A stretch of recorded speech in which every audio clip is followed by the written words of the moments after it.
ঐকমত্য কমিশনের সঙ্গে মার্কিন ভারপ্রাপ্ত রাষ্ট্রদূতের বৈঠক। এদিকে ডক্টর ইউনূস সরকার চলছে শেখ হাসিনার পরামর্শে, বলছেন রাশেদ খান। জানাবো ভারত ছাড়ছেন শেখ হাসিনা, গুঞ্জন উঠছে ভারতীয় মাধ্যমে।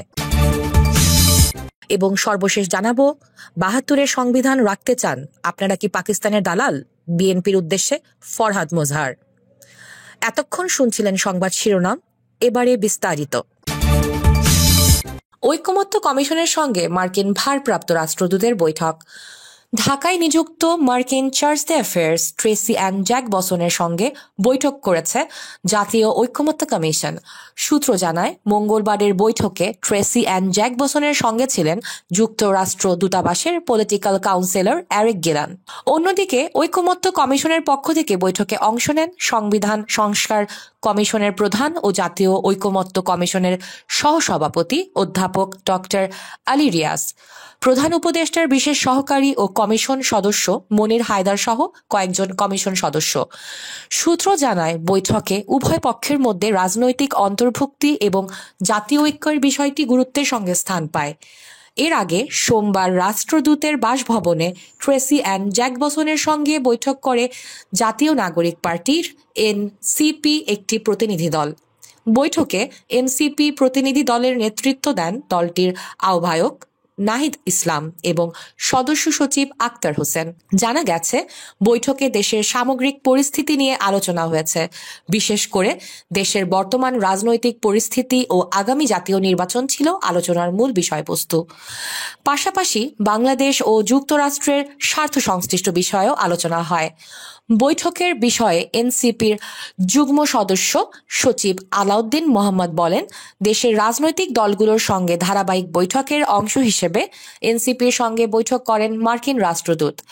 বৈঠকে দেশের বর্তমান রাজনৈতিক পরিস্থিতি, গণ অভ্যুত্থান পরবর্তী সরকার, আমাদের রাজনৈতিক ইশতেহার এবং জাতীয় নির্বাচন নিয়ে আলোচনা হয়েছে। এসব বিষয়ে তাদের সঙ্গে আলোচনা হয়েছে। বিএনপি এবং জামাতের সঙ্গে এরই মধ্যে তারা বৈঠক করেছেন। সব পক্ষ থেকে বিষয়গুলো তারা শুনছেন। এদিকে ডক্টর ইউনূস সরকার চলছে শেখ হাসিনার পরামর্শে, বলছেন রাশেদ খান। গণ অধিকার পরিষদের সাধারণ সম্পাদক রাশেদ খান বলছেন, বর্তমান সরকার কার্যত চলছে শেখ হাসিনার পরামর্শে। সরকারের 4 জন উপদেষ্টা সরাসরি আওয়ামী লীগের রাজনীতির সঙ্গে জড়িত এবং দলীয় এমপি মন্ত্রীদের টিকিয়ে রাখতে কাজ করছেন বলে অভিযোগ করেন তিনি। রাশেদ খান বলেন, গত 1 বছরে দেশে কোনো দৃশ্যমান উন্নয়ন বা ইতিবাচক পরিবর্তন হয়নি। উপরন্তু সরকারের উপদেষ্টাদের এপিএসরা দুর্নীতিদের জড়িয়ে পড়লেও তাদের বিরুদ্ধে কোনো ব্যবস্থা নেওয়া হয়নি। তিনি আরও বলেন, সরকারকে আমরা ভোটের রোডম্যাপ দেওয়ার জন্য ধন্যবাদ জানাই, তবে নির্বাচনের সময় প্রশাসনের আমূল পরিবর্তন না হলে সুষ্ঠু ভোট সম্ভব নয়। বিগত সরকারের নিয়োগকৃত ওসি, এসপি, ইউএনও, ডিসি এদেরকে সরিয়ে না দিলে মানুষ ভোটে আগ্রহী হবে না। রাশেদ খান দাবি করেন, গণ অধিকার পরিষদের কেউ এখনো পর্যন্ত দেশের কোথাও কোনো বেআইনি কর্মকাণ্ড, দাঙ্গা মারামারি, টেন্ডারবাজি বা চাঁদাবাজির সঙ্গে জড়িত নয়। এমন একটি উদাহরণও কেউ দেখাতে পারবে না, কিন্তু অন্যান্য রাজনৈতিক দল এই চ্যালেঞ্জ নিতে পারবে না। জুলাই সনদ প্রসঙ্গে রাশেদ খান বলেন, সনদে মূল বিষয়গুলো বাদ পড়েছে। গত 1 বছরে মানুষ কি পেয়েছে, একটি পরিবর্তনও কেউ দেখাতে পারবে না। আন্দোলনের যে ফসল ছিল তা বৃথা যেতে দেওয়া হবে না, তাহলে ফ্যাসিস্টরা আবারও মাথাচাড়া দিয়ে উঠবে। তিনি আরও বলেন, যারা আওয়ামী লীগকে পুনর্বাসনের চেষ্টা করছেন তারা সাবধান হয়ে যান। জনগণ আওয়ামী লীগকে প্রত্যাখ্যান করেছে, আপনাদেরকেও করবে। ঝিনাইদহের রাজনৈতিক বাস্তবতা তুলে ধরে রাশেদ খান বলেন, 2 কেজি গোশত, 1 কেজি ডাল আর 100 টাকা দিয়ে রাজনীতি করার দিন শেষ।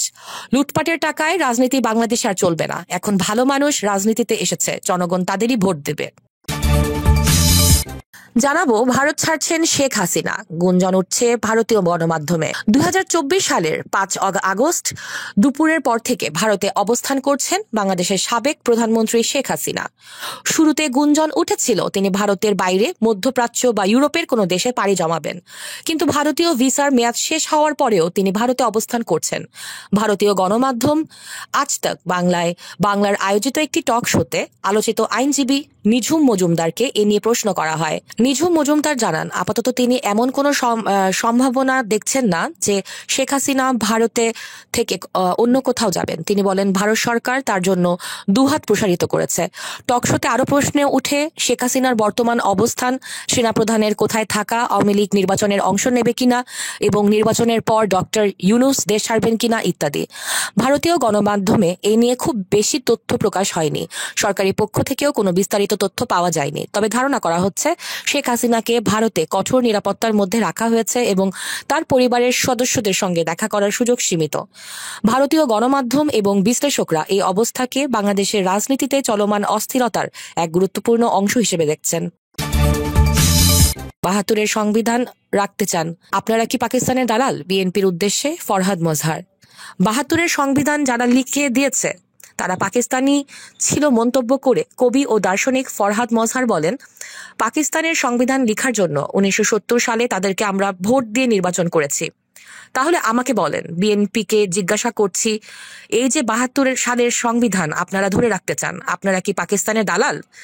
আপনারা কেন এই সংবিধান ধরে রাখতে চাইছেন? জিয়াউর রহমান তো এই সংবিধান ধরে রাখতে চাননি, এমনকি বেগম খালেদা জিয়াও এই সংবিধান ধরে রাখতে চান না, বরং তিনি বলেছেন এই সংবিধান ছুঁড়ে ফেলে দিতে হবে। তাহলে আপনারা কেন গণঅভ্যুত্থানের পর চাপ দিয়ে এই সংবিধান রেখেছেন? ফরহাদ মজহার বলেন, আপনারা শুধু নির্বাচন করেন, আমরাও নির্বাচন চাই অবশ্যই, কিন্তু গণতন্ত্র মানে শুধু নির্বাচন না। গণসার্বভৌমত্ব মানে নির্বাচন নয়। সার্বভৌমত্ব মানে হলো জনগণের ক্ষমতা জনগণের কাছে ফিরিয়ে দেয়া। আর এই ক্ষমতা জনগণের কাছে ফিরিয়ে দিতে আপনাদের এত আপত্তি কেন? তিনি আরো বলেন, আমরা গণপরিষদ নির্বাচন চাই। গণপরিষদে বসে বাংলাদেশের জন্য কি ধরনের গণতন্ত্র, কি ধরনের রাষ্ট্র আমাদের সকলের জন্য দরকার, ওটাই আমরা তৈরি করব। আমরা প্রতিনিধি নির্বাচন করে পাঠাই যেন আমরা নতুন গঠনতন্ত্র পেতে পারি, কিন্তু আপনারা সেটা না করে বিভিন্ন সংস্কার কমিশন বানালেন। এই সংস্কার কমিশন গঠন করে আপনারা আমাদের ধোঁকা দেয়া শুরু করলেন, এই কমিশনের মাধ্যমে অনেক সংস্কার করবেন। জনগণ রক্ত দিয়ে শহীদ হয়ে এবং পঙ্গু হয়ে যে রাষ্ট্র গঠন করতে চেয়েছিল, আপনারা সেই ইচ্ছার বিরুদ্ধে দাঁড়িয়ে গেলেন। নতুন বাংলাদেশ গঠনে তিনি ৩টি মৌলিক প্রস্তাব দিয়ে বলেন, রাষ্ট্র এমন কোনো আইন করতে পারবে না যাতে আইন ব্যক্তির অধিকার ক্ষুণ্ণ করে। প্রাণ, প্রাকৃতিক পরিবেশ ও সাংস্কৃতিক বৈশিষ্ট্য নষ্ট বা ধ্বংস হয় এমন কোনো আইন করতে পারবে না, এবং জীবন এবং জীবিকার ধ্বংস হয় এমন কোনো নীতি বা আইন রাষ্ট্র করতে পারবে না। সভাপতির বক্তব্যে বীর প্রতীক কর্নেল বরখাস্ত হাসিনুর রহমান বলেন, প্রধান উপদেষ্টা, আপনি জুলাই ঘোষণাপত্র দিয়েছেন, কিন্তু ওখানে শুধু রাজনৈতিক দলের নেতারা ছিল, অথচ তারা এই গণঅভ্যুত্থানে ঘোষণা দিয়ে আন্দোলনে ছিল না।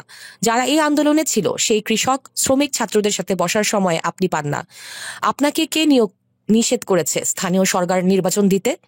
এমন কোনো ব্যবস্থা এখনো করেন নাই যে সুরক্ষা, চিকিৎসা, শিক্ষা সহ মৌলিক অধিকারের কোনো পরিবর্তন করতে পারেন নাই। বিশেষ অতিথির বক্তব্যে brigadier general ATM Ziaul Hasan বলেন, প্রধান উপদেষ্টা, আপনি কাদের দিয়ে এই ঘোষণাপত্র লিখিয়েছেন? প্রিয় দর্শক, এই ছিল এখনকার সর্বশেষ সংবাদ। আপডেট সব সংবাদ পেতে চ্যানেলটি সাবস্ক্রাইব করে বেল আইকনটিকে ক্লিক করে রাখুন।